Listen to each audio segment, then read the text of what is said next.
So, sort of piggybacking off this idea, in 1996 the X Prize Foundation was created. We're a non-profit foundation. We've got about 45 employees now working on several different prizes. But at the time we were even smaller, 2 or 3 paid employees. And we offered a $10 million prize for the first privately funded spacecraft to actually carry human beings into space twice within 2 weeks. And at the time, the idea of a private company carrying people into space was totally laughable. It was ridiculous. Everyone knew it was absolutely impossible. Oh, we don't move it. So we got a TikTok coming up. Just hit the red X. But when this prize was announced, it did exactly like the Artake Prize did. We're good now. We've got 26 teams coming from countries all over the world, mainly the US and Canada and other countries that might make sense, but also countries like Argentina and Romania that don't really have a space program, much less a human spaceflight program. They spent $100 million trying to win our 10. So again, we're seeing that 10-to-1 number, and ultimately we did have a prize victory. If you can go to the next slide, please. The prize was won in October of 2004 by this spacecraft right here. It's called Spaceship One. For those of you who go out to the Mountain View office, there's a full-scale replica of it hanging right over of the stairway in the main building there. It's a privately built craft built by this little company called Scaled Composites in the middle of the desert in California. They had probably 15 people working on the project, or full-time equivalents, and they did something that only the United States, Russia, and China had ever done in history. Really, really exciting.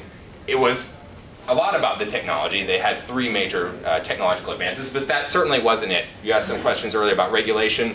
Prior to Spaceship One winning this prize, about only a year or so prior, it would have been illegal for them to win this prize because there simply was no regulatory mechanism for a private company to carry a person into space. No one knew how to classify it, no one knew what forms you needed to fill out, etc., etc. So the existence of this prize and of serious teams who looked like they might win it helped the government develop those processes and forms, etc., which allowed them to safely permit someone to do this. How did they actually launch it?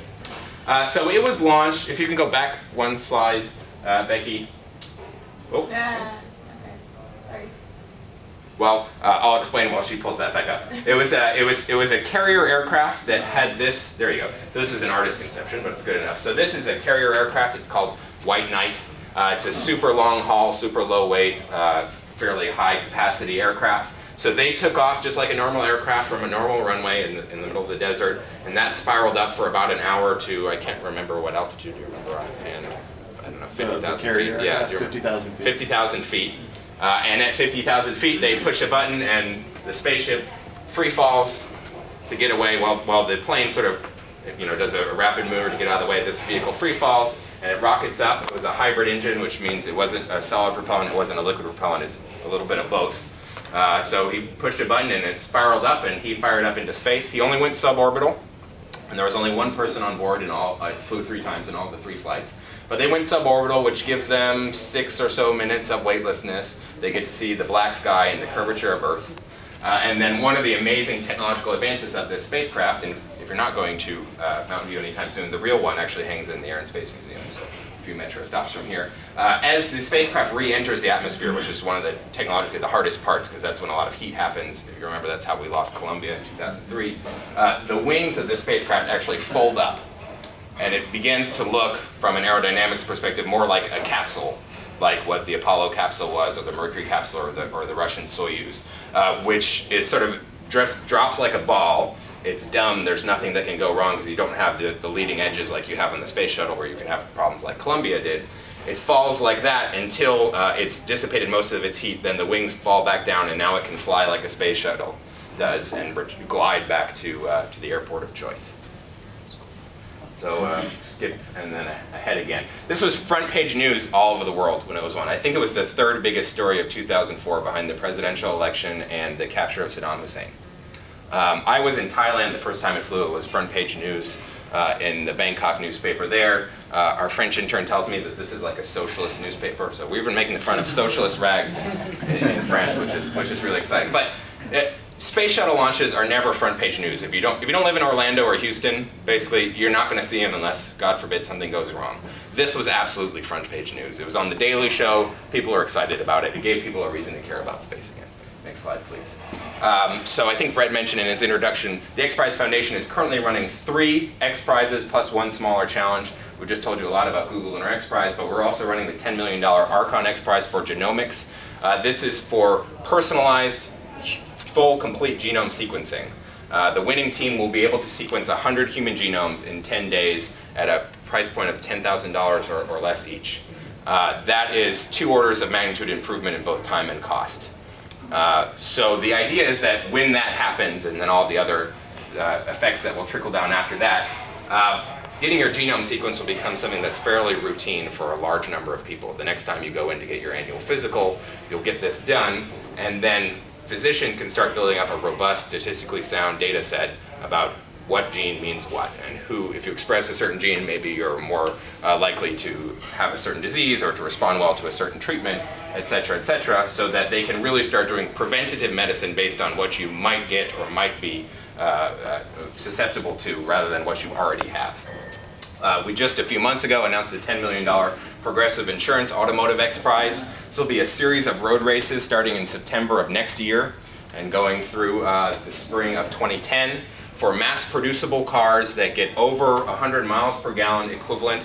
That's well to pedal, so if you run off a battery and you say I don't have any gallons in the car, well, you have to think about how many gallons went to make the electricity in the battery that you're carrying, etc., etc. But these are not concept cars. Every car company has already designed one car that gets 100 miles per gallon, but you have to be wearing a spandex suit to sit in it, and there's only one person, and they have to be 5'6" or shorter, and all these kind of things. These cars are going to have trunks, and they're going to have headlights and stereos and windshield wipers, and they're going to be road ready. And ultimately, one of the beauties about this being a competition is they're going to be attractive cars that people actually want to buy. It's not going to be there is one model and it looks like this and take it or leave it. You're going to have some choice, and you can buy the motorcycle or the sports car or the minivan or etc., etc. You can kind of see some of the mock-ups there behind the CEO of Progressive in that picture. We're working on a number of other X Prizes now. We're starting to branch out into some of the softer sciences. We're really focusing especially on energy, on exploration, and on health. So I think you'll see several more prizes coming out from the foundation in the coming months and years. Next slide, please. Going back to the Google Lunar X Prize, since that's why we're here, this is a chart that I think we're all extremely proud of. We announced this prize in September, and since then we've been contacted by more than 1,200 teams, potential teams, from around the world. If you had asked anybody in the field how many teams are thinking about private lunar exploration the day before we announced this prize, they would have been wildly optimistic if they said 2. So obviously not all these will become real teams. Of the subset that becomes real teams, not all of them will have a realistic chance of winning. But this means we have 1,200 people from around the world, plus all of their associates who are thinking about this and getting excited about it, getting inspired by it, and trying to start working through the process of how could I win this dang thing.